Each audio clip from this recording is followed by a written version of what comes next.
Breaking news చూస్తున్నాం. గాజాపై Israel జరిపిన వైమానిక దాడుల్లో హమాస్ కమాండర్ అలీ సలేహ్ మృతి చెందాడు. హమాస్ కి చెందిన మరో ఇద్దరు కీలక సభ్యులు మన్సూర్ సులేమాన్ కూడా హతమయ్యారు.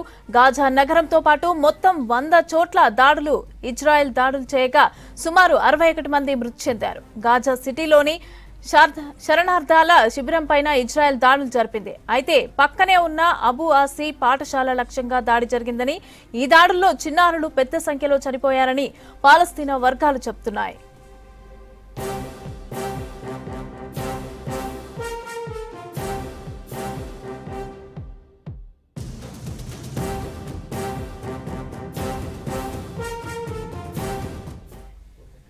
మరోవైపు ఇజ్రాయెల్ ప్రధానమంత్రి బెంజమిన్ నేతాన్యాహు ఇవాళ అమెరికా వెళ్తున్నారు.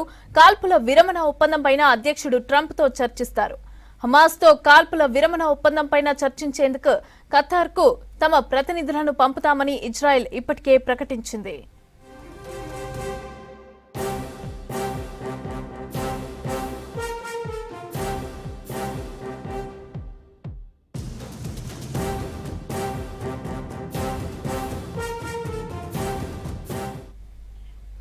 గాజాపై ఇజ్రాయెల్ జరిపిన వైమానిక దాడుల్లో హమాస్ కమాండర్ అలీ సలేహ్ మృతి చెందాడు. హమాస్ కి చెందిన మరో ఇద్దరు కీలక సభ్యులు మన్సూర్ సులేమాన్ కూడా హతమయ్యారు. గాజా నగరంతో పాటు మొత్తం 100 చోట్ల దాడులు చేయగా సుమారు 61 మంది మృతి చెందారు. గాజా సిటీలోని శరణార్థుల శిబిరంపైన ఇజ్రాయెల్ దాడులు జరిపింది. అయితే పక్కనే ఉన్న అబు ఆసీ పాఠశాల లక్ష్యంగా దాడి జరిగిందని, ఈ దాడుల్లో చిన్నారులు పెద్ద సంఖ్యలో చనిపోయారని పాలస్తీనా వర్గాలు చెబుతున్నాయి.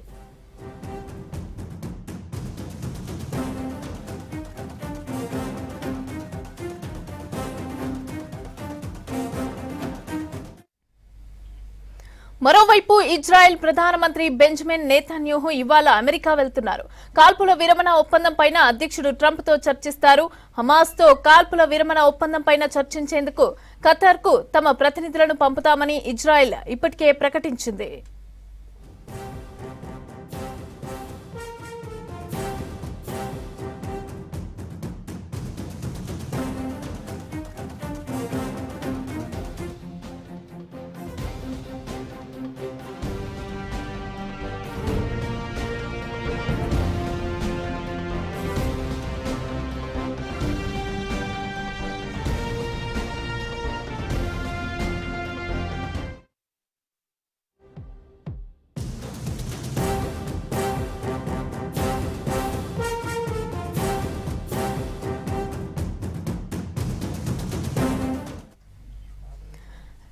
బ్రేకింగ్ న్యూస్ చూస్తున్నాం. దాదాపు 2 ఏళ్ల క్రితం హైజాక్ కి గురైన గెలాక్సీ లీడర్ షిప్ ను ఇజ్రాయెల్ ధ్వంసం చేసింది. ఇరాన్ తో కాల్పుల విరమణ ఒప్పందం కి కుదిరిన తర్వాత ఫస్ట్ టైం ఇజ్రాయెల్ దళాలు యెమెన్ లోని హుథీ రెబెల్స్ స్థావరాలపైన ఎయిర్ స్ట్రైక్స్ చేశాయి.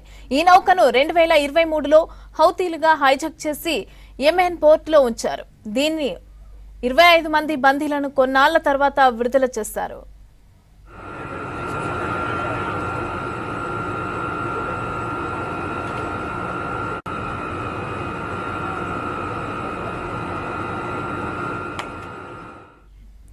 గెలాక్సీ లీడర్ నౌక హైజాక్ ను ఇజ్రాయెల్ పశ్చిమ దేశాలపై సాధించిన విజయంగా చెప్పుకోవడం మొదలుపెట్టింది. టర్కీ నుంచి భారత్ కి వెళ్తూ ఉండగా దీనిని హైజాక్ చేశారు హుతీలు. ఈ నౌకను హుతీలు ఇతర ఓడలపై దాడులకు వాడటం మొదలుపెట్టారు. అయితే దీనిపై ఏకంగా రాడార్ వ్యవస్థను సెట్ చేశారు. దాని సహాయంతో ఎర్ర సముద్రంపై నుంచి వెళ్తున్న షిప్లను ట్రాక్ చేయటం మొదలుపెట్టారు. దీంతో ఇజ్రాయెల్ దళాలు ఈ నౌకను తాజా దాడుల్లో ధ్వంసం చేశాయి. దీంతో పాటు హుదైద్, సలీఫ్, రస్ ఇసాలోని లక్ష్యాలపైన బాంబులు వేశాయి. వీటితో పాటు ఓ విద్యుత్ కేంద్రాన్ని కూడా పేల్చేసింది ఇజ్రాయెల్.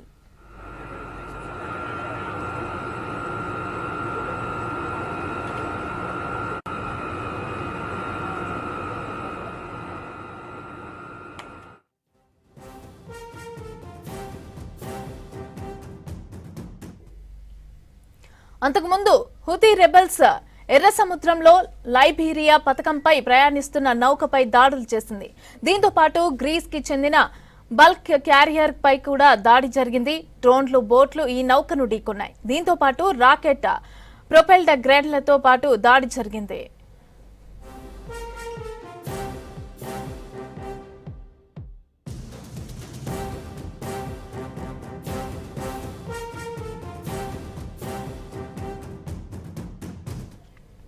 ప్రస్తుతం ఇజ్రాయెల్ యెమెన్ మధ్య యుద్ధ వాతావరణం నెలకొంది.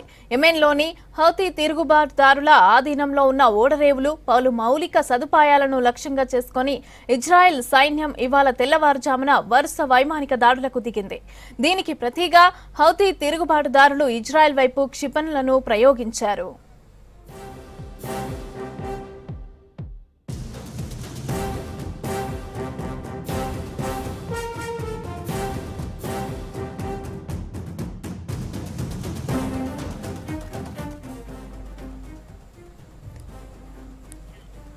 ఎర్ర సముద్రంలో గ్రీక్ యాజమాన్యం ఆధీనంలోని కార్గో షిప్ మ్యాజిక్ సీస్ పై ఆదివారం దాడి జరిగిన తర్వాత ఈ పరిణామం చోటు చేసుకుంది. రాకెట్ ఆధారిత గ్రెనేడ్లతో కాల్పులు జరిపిన తర్వాత బాంబుతో కూడిన డ్రోన్లు, పడవలు, ఓడలను ఢీకొట్టాయని యెమెన్ భద్రతా వర్గాలు భావిస్తున్నాయి.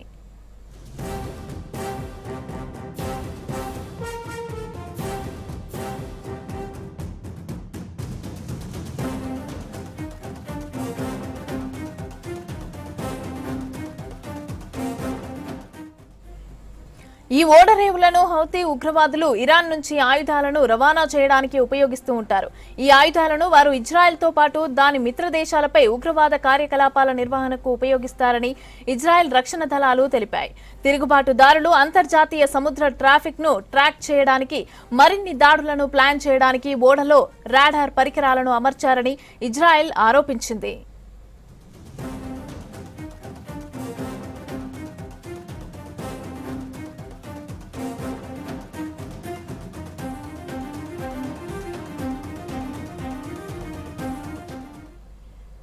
ఇజ్రాయెల్ జరిపిన తాజా వైమానిక దాడులను హౌతీలు అంగీకరించినా నష్టం ఏ మేరకు జరిగిందో చెప్పలేదు. మరోవైపు ఇజ్రాయెల్ వైమానిక దాడులను సమర్థవంతంగా ఎదుర్కొన్నామని హౌతీ సైనిక ప్రతినిధి బ్రిగేడియర్ జనరల్ యాహ్యా సారీ చెప్పారు. ఇక ఇజ్రాయెల్ హమాస్ కాల్పుల విరమణ ఇంకా అనిశ్చితంగా ఉంది.